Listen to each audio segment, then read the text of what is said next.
Jika Anda jatuh, maka bangkit 1 kali lebih banyak. Berani untuk gagal, jangan takut gagal. Jangan pernah menyerah. Ayo, coba lagi, coba lagi. Anda sering mendengarkan kata-kata motivasi yang membangkitkan semangat seperti ini di audio, di video, kemudian juga di seminar-seminar. Nah, sewaktu Anda mendengar kata-kata itu, ya ini menjadi pengingat buat Anda. Kalau one day kalau saya menghadapi masalah, inilah yang harus saya lakukan. Anda mungkin semangat mendengar kata-kata itu. Tapi akan berbeda ceritanya sewaktu Anda berada di dalam masalah.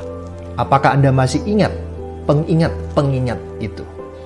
Saya juga pernah di sebuah seminar cerita tentang kehidupan bisnis selalu akan ada yang namanya testing time. Sama juga dalam kehidupan, tantangan, kendala, masalah selalu ada. Masalah seorang anak kecil berbeda dengan masalah seorang remaja, berbeda dengan masalah seorang pekerja, seorang yang sudah dewasa, berbeda sewaktu kita menikah, berbeda juga sewaktu nanti kita tua. Tapi setiap tingkat kehidupan kita selalu ada masalah yang berbeda-beda, tergantung kita berada di mana. Dalam kehidupan bisnis juga sama, ya kan?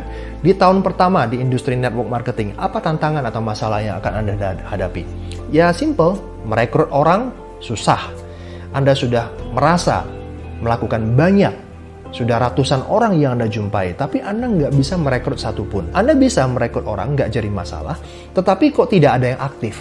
Itu juga masalah. Masalah seorang leader berbeda lagi. Jaringan Anda sudah berkembang, banyak tim yang sudah berprestasi juga, dan orang yang Anda percaya sebagai seorang leader, itu malah pecah fokus. Malah sekarang menjalankan bisnis lain. Ada 2 pilihan. Anda bisa marah, atau Anda memilih untuk menyikapi dengan berbeda. Itu semuanya tergantung Anda. Saya juga pernah mengalami hal tersebut.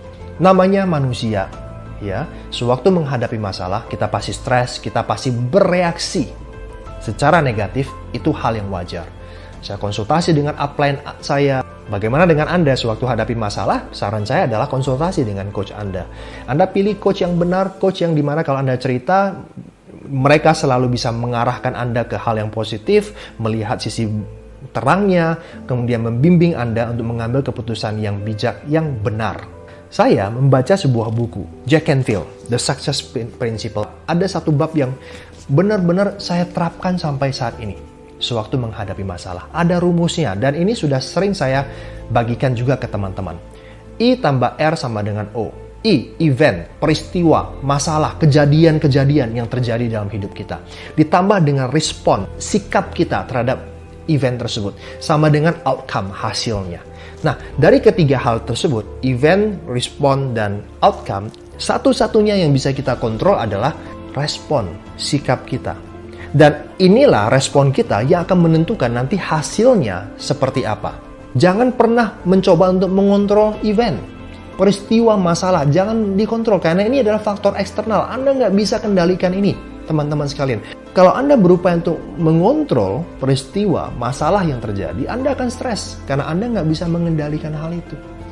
Saya selalu menyikapi masalah itu adalah sebuah kesempatan bagi saya untuk menguji apakah saya adalah orang yang menerapkan apa yang sudah saya katakan. Sewaktu saya motivasi tim, jangan menyerah, ayo bangkit lagi. Sewaktu saya menghadapi kendala seperti itu, apakah saya menyerah? Apakah saya bangkit lagi? Karena gini teman-teman sekalian, Anda pikir logika aja. Bagaimana Anda bisa bangkit kalau Anda nggak pernah jatuh? Berarti Anda harus mengalami jatuh. Bagaimana Anda bisa membangun tim yang kuat lagi setelah jaringan rontok kalau Anda tidak pernah rontok jaringannya? Saya alami itu semuanya. Saya pernah susah mensponsori orang. Saya pernah tidak bisa menemukan orang-orang aktif. Saya pernah jaringan yang sudah saya bangun dan rontok kembali. Dan saya belajar untuk bisa menyikapi semua itu dengan positif dan membangun kembali jaringan saya. Orang-orang maki Anda, orang-orang yang sudah Anda perlakukan dengan baik dan membalas dengan tidak baik, wajar kalau Anda marah. Saya juga akan marah, saya juga akan kecewa. Tapi saya tidak menunjukkan ke orang-orang di luar. Saya konsultasi kepada tim saya, kepada coach saya. Setiap saya menghadapi masalah seperti itu, saya memilih untuk diam. Setelah itu, jika ada kesempatan, saya akan membalas dengan kelembutan. Itu tidak mudah, tapi sewaktu Anda menerapkannya, Anda beda kelas. Itu kan yang mau kita miliki. Pohon semakin tinggi, maka semakin kencang anginnya. Bisnis Anda makin besar, maka semakin besar tantangannya. Jadi kalau misalkan Anda sudah mulai merasakan tantangan seorang leader, berarti Anda sudah seorang leader. Bukan lagi distributor biasa, Anda sudah sebagai seorang leader. Bersyukur. Sebentar lagi Anda akan naik kelas. Sebentar lagi Anda akan dititip jaringan yang lebih besar karena Anda sudah lulus. Anda selalu memiliki dua pilihan sewaktu menghadapi masalah.